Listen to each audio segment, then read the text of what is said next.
Me ollaan ostettu pinssikone tänne taidetalolle ja nyt me testataan, että miten tämä toimii. Täällä on 2 tällaista eri kokoista leikkuria, koska tuolla koneella pystyy tekemään eri kokoisia pinssejä. Mulla on tässä nyt tällainen värityskuva, josta mä teen kokeilupinssin. Ensin mä kohdistan sen, mistä kohtaa mä haluan sen leikata. Ja mulla on tää terä säädettynä tuohon oikeaan kohtaan ja sitten mä lähden vaan leikkaamaan.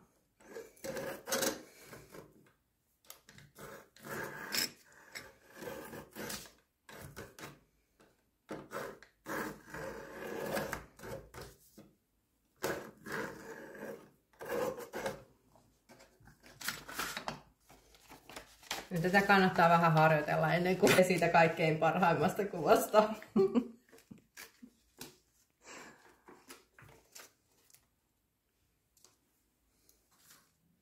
Eli tehdään vajaa 6 senttinen pinssi, eli ensiksi laitetaan kuperapuoli ylös.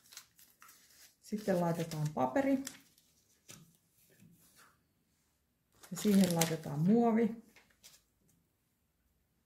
Sitten siirretään se tänne oikeaan suuntaan ja painetaan alas. Ja tänne oikealle puolelle laitetaan sitten tämmönen muovinen ja tää neulapuoli alas.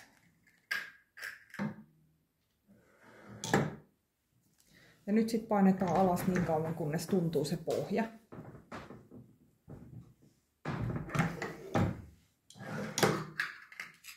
Ja valmis. Tuli tosi kätsä.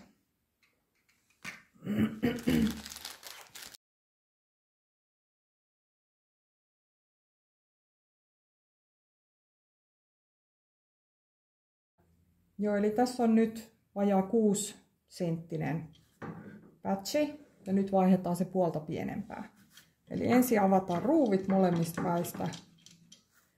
Sitten tää ei lähe, koska täällä on tappi täällä.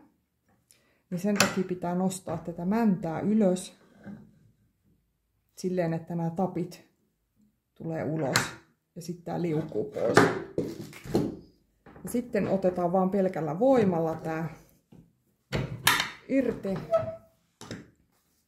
Vaihdetaan uusi. Tää pitää olla taaksepäin tämä pykä. Se menee tosi helposti. Tämä liuotetaan takaisin.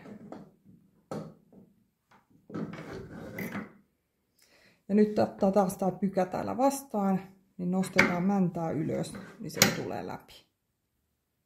Ja se on sillä hyvä. Laitetaan ruuvit takaisin alas.